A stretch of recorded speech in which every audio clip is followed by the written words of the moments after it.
আজ আমি আপনাদের সাথে আলোচনা করব ধনু রাশি বা লগ্নের জাতক জাতিকাদের 2024 সাল অর্থাৎ জুলাই থেকে ডিসেম্বর অবধি এই 6 মাস আপনাদের কেমন থাকবে সে বিষয়ে এখানে আপনারা বিশদভাবে জানতে পারবেন।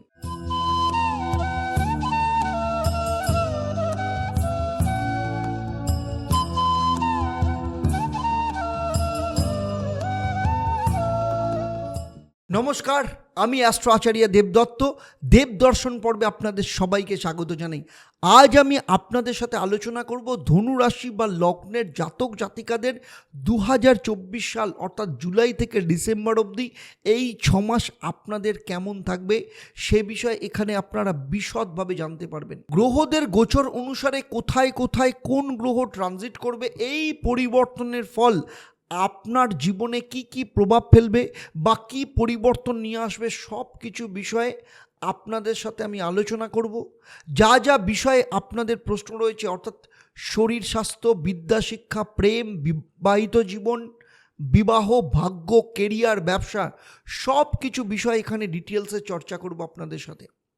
গ্রহদের গোচর অনুসারে মহাদশা অন্তর্দশা কোন স্থিতিতে থাকবে সে বিষয়ে সঠিক তথ্য আপনাদের সাথে তুলে ধরব।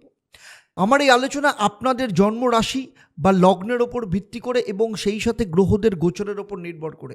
এই পর্বের শেষে আপনারা জানতে পারবেন আপনাদের জন্য মহা উপায় কি আপনারা পালন করবেন যাতে আপনাদের জীবনে আরও সফলতা আপনারা লাভ করতে পারেন। সেই সাথে আপনাদের জন্য থাকবে একটা প্রশ্ন, সেই প্রশ্নের সঠিক উত্তরদাতাদের জন্য কি সারপ্রাইজ থাকবে সেটাও আমি এই পর্বের শেষে আপনাদেরকে জানাবো। তাই পুরো ভিডিওটা শেষ অবধি আপনারা খুব মন দিয়ে দেখবেন। বর্তমানে আপনার রাশি বা লগ্ন সাপেক্ষে নবগ্রহের অবস্থান ঠিক এই রকম থাকবে। বর্তমানে আপনার রাশি বা লগ্নের অধিপতি গ্রহ বৃহস্পতি, যে বর্তমানে বৃষ রাশিতে অর্থাৎ ষষ্ঠ স্থানে অবস্থান করবে, এখানে বৃহস্পতির কোনো রাশি পরিবর্তন হবে না। চতুর্থ ভাব অর্থাৎ মীন রাশিতে রাহু বসে আছে। তৃতীয় স্থান অর্থাৎ কুম্ভ রাশিতে শনি বসে রয়েছে, এদেরও কোনো রাশি পরিবর্তন হবে না। ষষ্ঠ স্থানে মঙ্গল রয়েছে। অষ্টম স্থানে রবি, বুধ, শুক্র একসাথে বসে রয়েছে এবং কর্মস্থানে অর্থাৎ কন্যা রাশিতে কেতু অবস্থান করছে এবং কেতুও কোনো রাশি পরিবর্তন করবে না। সবার প্রথমে জেনে নেব আপনাদের শরীর স্বাস্থ্য কেমন যাবে এই 6 মাসে। প্রথম ভাব থেকে শরীর স্বাস্থ্য বা ইমিউন সিস্টেমকে নির্দেশ করে।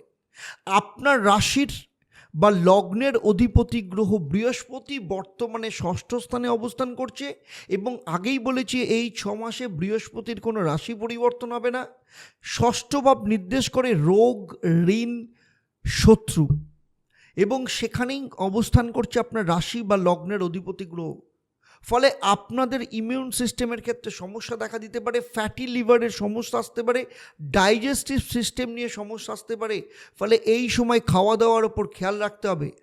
সেই সাথে মঙ্গল কিন্তু এখানে 27শে অগাস্ট অবধি অবস্থান করবে।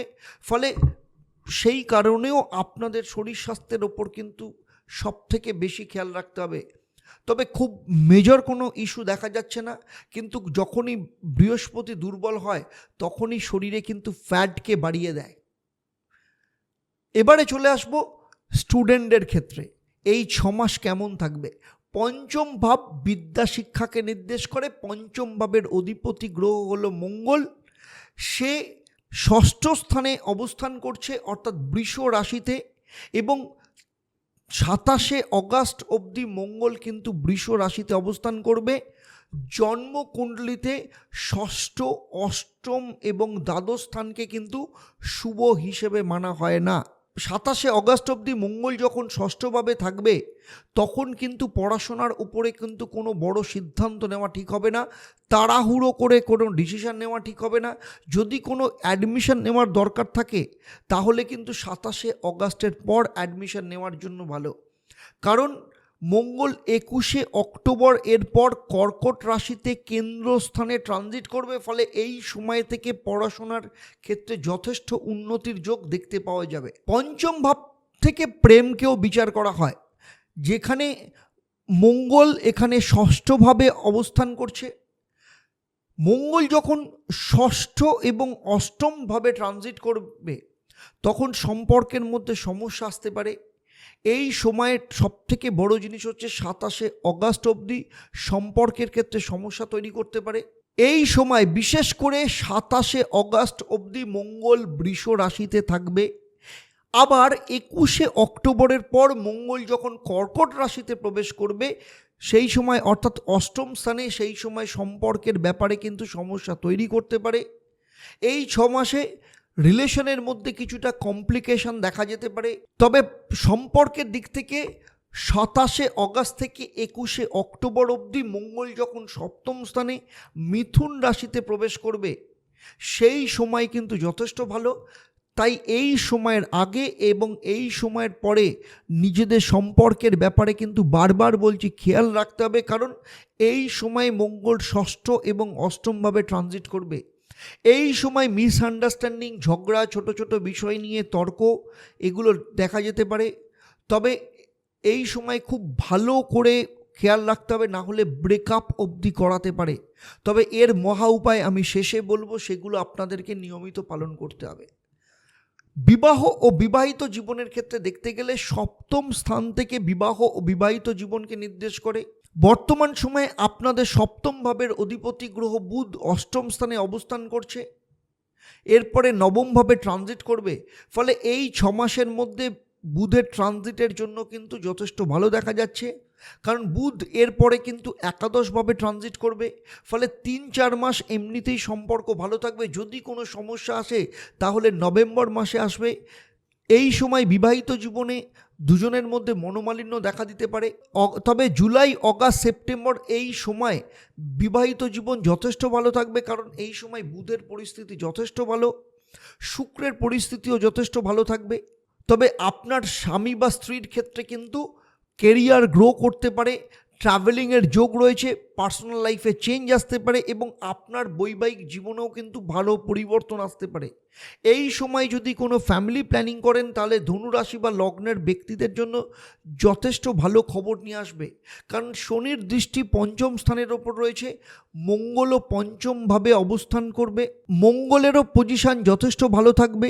27শে অগাস্ট থেকে 21শে অক্টোবর অবধি এই সময় ফ্যামিলি প্ল্যানিংয়ের জন্য অত্যন্ত শুভ। তবে এগুলোর ওপর ডিপেন্ড করছে আপনার নিজের জন্মছকের নবগ্রহের অবস্থান এবং এখন যে বর্তমান দশা, অন্তর্দশা, প্রত্যন্তর দশা চলছে সেগুলো পঞ্চম ভাবের সাথে যুক্ত কিনা, সেগুলোকেও পর্যবেক্ষণ করা ভীষণ দরকার।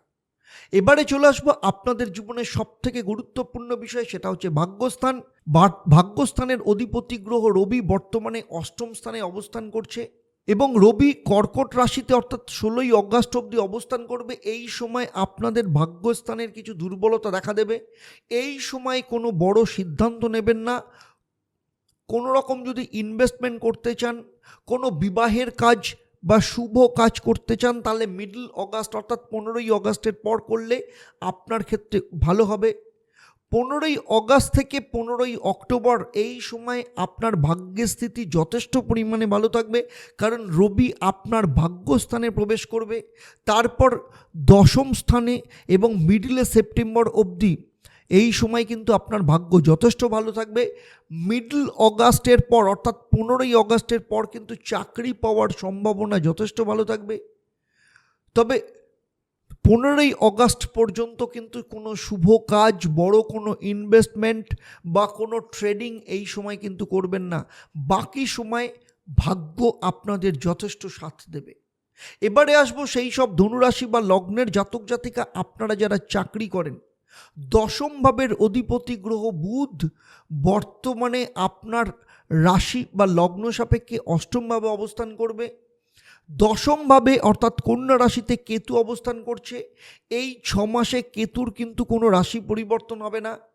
কেতু যেখানে বসে থাকে সেখানে ডিট্যাচমেন্ট তৈরি করে, মন এক জায়গায় স্থির থাকে না, মন ডাইভার্ট হয় এবং আপনার এরকম মনে হয় যে আপনি কাজ করছেন যেখানে, সেখান থেকে আপনি বেরিয়ে অন্য কোনো কাজ বা কোনো পরিবর্তনের কথা আপনার মনে আসবে।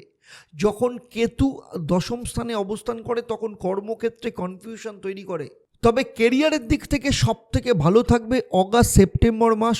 যদি কোনো টার্গেট থাকে কেরিয়ারের দিক থেকে, সেই সময় কিন্তু আপনার টার্গেট ফুলফিল হবে।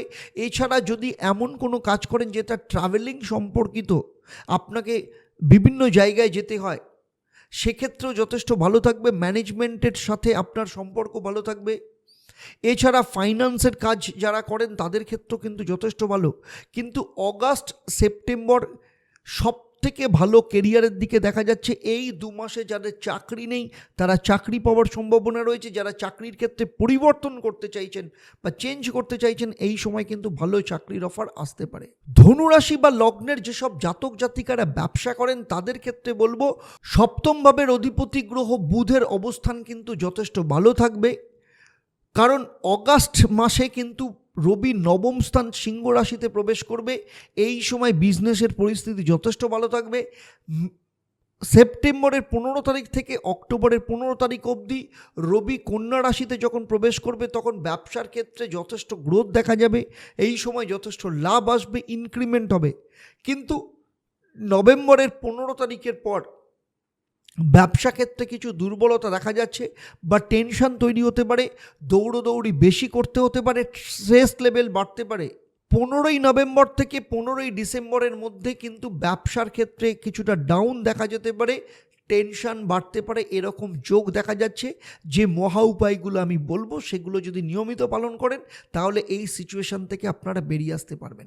এতক্ষণ আমি ধনুরাশি বা লগ্ন নিয়ে আমি যে আলোচনা করলাম সেটা আপনাদের জন্মরাশি বা লগ্ন এবং আপনাদের গ্রহদের গোচরের ওপর নির্ভর করে। আপনারা প্রত্যেকেই জানেন একজন মানুষের কর্মফল, আপনার পূর্বজন্ম, এই জন্মের কর্মফল, বাবা মায়ের কর্মফল, আপনার নবগ্রহের অবস্থান জন্মকুণ্ডলিতে, বর্তমানে আপনার মহাদশা, অন্তর্দশা, প্রত্যন্তর্দশা, আপনার হাতের গঠন, সেখানে রেখার অবস্থান, গ্রহের অবস্থান এবং আপনি যে বাড়িতে থাকেন সেই বাড়ির বাস্তুর পজিশন, এই সমস্ত কিছুর ওপর নির্ভর করে আপনি কতটা সফলতা লাভ করবেন বা গ্রহদের গোচর থেকে আপনি কতটা লাভ তুলতে পারবেন। তবে আপনার জন্মছক সম্পর্কে বা আপনার সম্পর্কে কোনো সম্যক ধারণা আমার নেই। যদি থাকতো তাহলে আমি এখানে যে আলোচনা করলাম আপনার জীবনের সাথে হুবহু মিলে যেত। ধনুরাশি বা লগ্ন নিয়ে আমার এই আলোচনা আপনাদের কেমন লাগলো অবশ্যই আমাকে কমেন্ট করে জানাবেন। আর যদি ভালো লাগে তাহলে অবশ্যই অন্যদের শেয়ার করবেন। যারা আমার এই ভিডিও আমার ইউটিউব চ্যানেলে দেখছেন কিন্তু এখনও পর্যন্ত চ্যানেলটাকে সাবস্ক্রাইব করেননি, তাদের অনুরোধ করব চ্যানেলটাকে সাবস্ক্রাইব করে নোটিফিকেশান বেল আইকনটাকে প্রেস করে রাখবেন।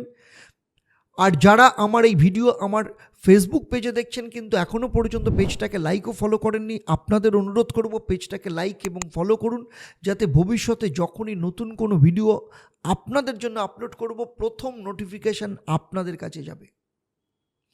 এবারে আসবো আমি এই পর্বের প্রশ্ন। আমি এই পর্বে উল্লেখ করেছি আপনাদের রাশি বা লগ্নের অধিপতি গ্রহ বৃহস্পতি আপনার জন্মছক সাপেক্ষে কততম ভাবে বা ঘরে অবস্থান করছে। যারা আপনাদের মধ্যে সঠিক উত্তর দেবেন, আপনাদের মধ্য থেকে 3 জন লাকি বিজেতাকে লাকি ড্রয়ের মাধ্যমে যারা বিজেতা হবেন তাদেরকে আমি বেছে নেব এবং আপনার কিংবা আপনার পরিবারের কোনো একজন সদস্যের জন্মছক এবং তার সমস্যা নিয়ে আমি পরামর্শ দেব। আর আপনারা জানেন আমার এই পরিষেবা আপনাদের জন্য সম্পূর্ণ বিনামূল্যে থাকে, তবে অবশ্যই আপনাকে লাকি ড্রয়ের বিজেতা হতে হবে। এবারে আসব আপনাদের জন্য এই 6 মাসে কি মহা উপায় পালন করা উচিত যাতে আপনারা আপনাদের জীবনের ফলাফলকে আরও বেশি করে উপভোগ করতে পারেন। প্রতিদিন আপনারা বৃহস্পতির বীজ মন্ত্র ওম গ্রাং গ্রিং গ্রৌং স্বাহ গুরুভে নমঃ এই মন্ত্রটা 108 বার পাঠ করবেন। সেই সাথে মঙ্গলের বীজ মন্ত্র ওম ক্রাং ক্রিং ক্রৌং স্বাহ ভূমায় নমঃ সেটাও 108 বার পাঠ করবেন। সেই সাথে প্রতিদিন নিয়ম করে হনুমান চল্লিশা পাঠ করবেন। তাহলে আজকের মতো আপনাদের কাছ থেকে আমি বিদায় নিচ্ছি। আবার দেখা হবে আপনাদের সাথে পরবর্তী পর্ব মকর রাশি বা লগ্নের জাতক জাতিকাদের নিয়ে। আপনারা আপনাদের পরিবারের সবার সাথে ভালো থাকুন, সুস্থ থাকুন এবং নিয়মিত দেখতে থাকুন দেবদর্শন। নমস্কার।